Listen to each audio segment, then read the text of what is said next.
Welcome back to Bakes by Amal. If you're new here, I'm Amal and I was a finalist on Junior Bake Off 2019 and you stumbled upon my YouTube channel where I show you how to make lots of cakes and sweet treats. In today's video, I'm back in the kitchen and I'm going to be showing you how to make a super delicious macaron video. I'm going to be doing a tie-dye inspired pink and light pink macaroon, or macaron actually, and I'm going to be filling it with a really nice vanilla buttercream. If you haven't already, make sure to check out my Instagram and Facebook at Bakes by Amal and the Sprinkle of Glitter, and my TikTok at Bakes by Amal. Without further ado, let's get into it. To begin, I'm going to make the macaron shells, and it's super simple, only 6 ingredients. You will need 430 grams of icing sugar, 330 grams of ground almonds, 250 grams of egg whites, which I've split into 2, 330 grams of caster sugar, and also 105 milliliters of water. To start, you only need your icing sugar and ground almonds, a large bowl and a sift on top. So I'm going to begin by sifting my icing sugar, and I'm going to go ahead and sift in my ground almonds too. And once you finish sifting, you'll see you'll be left with these really big chunks of ground almonds. So this is just, it happens. If you want, you can food process this all to make it a lot smoother. But honestly, as long as you get rid of this bit, it shouldn't make too much of a difference to the overall macaron. But with this bit, you can save it. It's quite nice. It's just like almonds, or you can just throw it away. But you don't want to add this into the batter because it's going to make the top of the macaron really uneven, because you can see they're quite big. And now I'm going to go ahead and add 1 batch of my egg whites in. This is 125 grams. And just taking a spatula, I'm going to mix this in.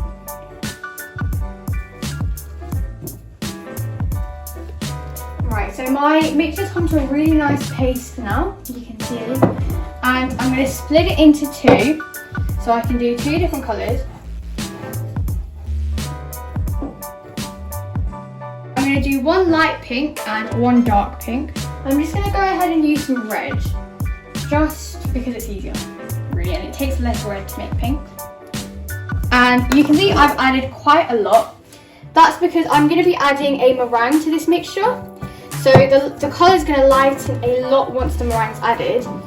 So at this stage you want to mix in a lot of colour, and I'm going to do the exact same thing for the other colour, and I've just gone ahead and added a little bit less food colouring. Now that I've finished mixing both colours, I'm going to pop these two to a side and get on with the Italian meringue. I've done Italian meringue a few times in the past, but I'm going to go over it again. It's a super simple method. To start, I'm going to add my 125 grams of egg whites to my stand mixer, and I've got that fitted with the balloon whisk. And then I'm going to go ahead and add some sugar to a small saucepan that's got a thermometer already attached, and my water. And just to give it a little head start, I'm going to grab a spoon and mix the water and sugar together. Then you want to pop it onto a medium heat, and you want to let this mixture or syrup come to 110 degrees Celsius.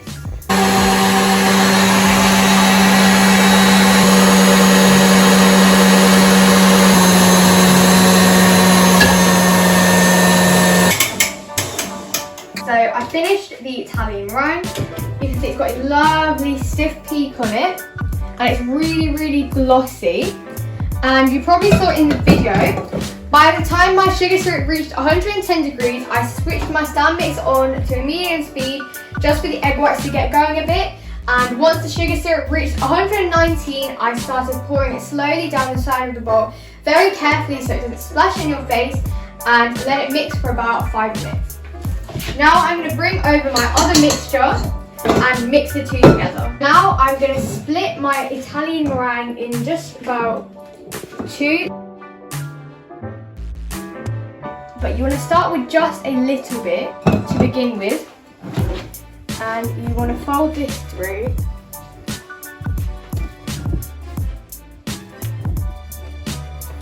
And at this stage you can be quite aggressive and just get the mixture in.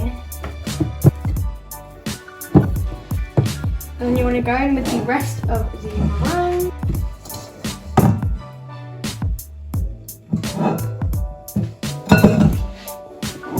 And again, you want to fold it through, but this time you want to be a lot more careful and go around the outside, then pull in and cut through the middle. And you want to keep doing this. So I've mixed all the meringue in, but we're not done yet. This stage is called the macaronage. So it's where you want to fold it round and round. And what you want to do is you want to like start kind of smushing the batter, using the technical term, smushing the batter around the side of the bowl like this. And scraping it down again. And you want to do this till you reach the ribbon stage. So that's basically where the batter will fall and create a ribbon down into the batter. And I'm not there yet, so I'm going to keep going for another maybe 2 minutes. So I finished mixing both colours now, and it's reached the ribbon stage. So I'll show you what that looks like.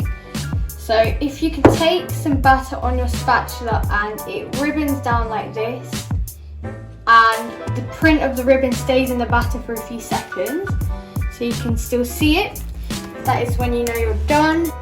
I can get the batter and it ribbons down.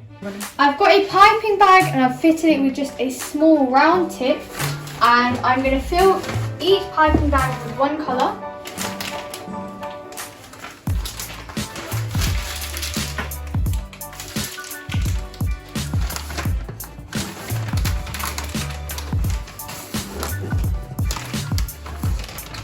First, I'm going to pipe just the single colour, and then I'll start doing the marble effect.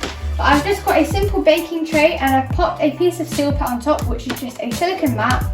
And I've got some circle templates already drawn onto mine. I bought them like this and they're super helpful. But if you don't have ones like this, or you've only got parchment paper, you can print out some templates off the internet. There are so many. And then you can pop the piece of paper down and then pop the parchment on top of that so you can still see the circle. So I'm going to start with my light pink. You want to fill to the black line and then kind of flick your wrist like so.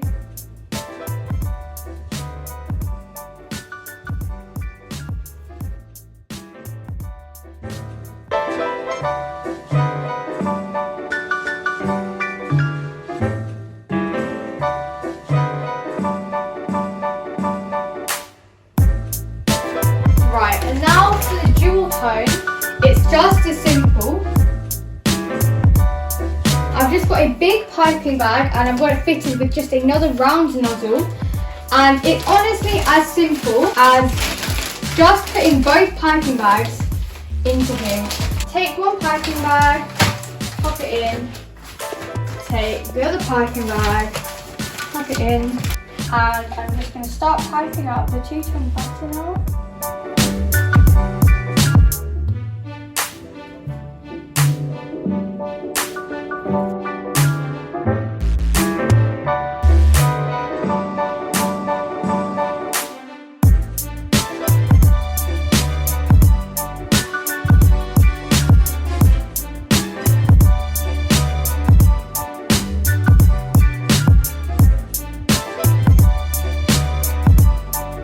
I've piped all of them out. You can see I've got my marbled ones and my two normal ones.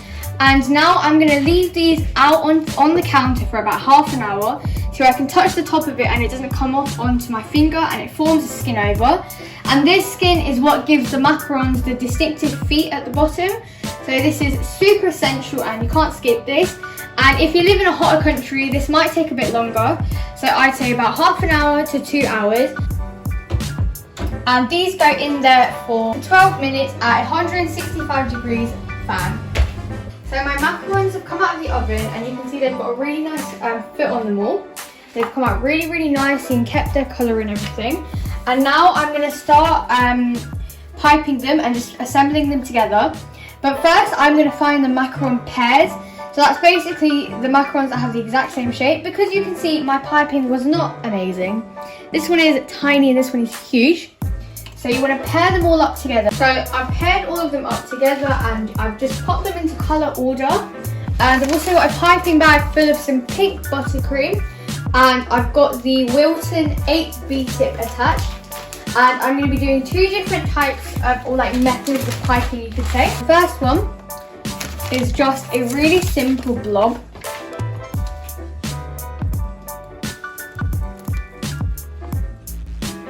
Just like that. And you put the lid on and you can see that looks really, really beautiful.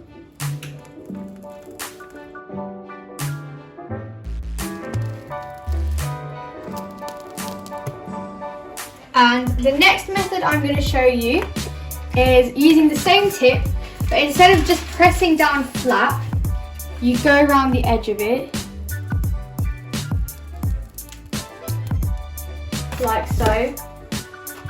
Then when you put it on, you get a really nice edge like so.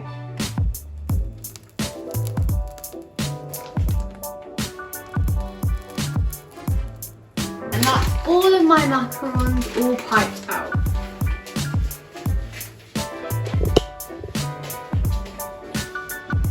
So these are my finished tie-dye inspired marble macarons. I hope you enjoyed this video, and if you did, make sure to give it a huge thumbs up. And if you haven't already, make sure to subscribe down below and turn on the notification bell to be notified every time I post a new video. And if you do give these a go at home, which I would absolutely love, make sure to tag me and use the hashtag BakesByMar so I see your beautiful recreations. Thanks for watching.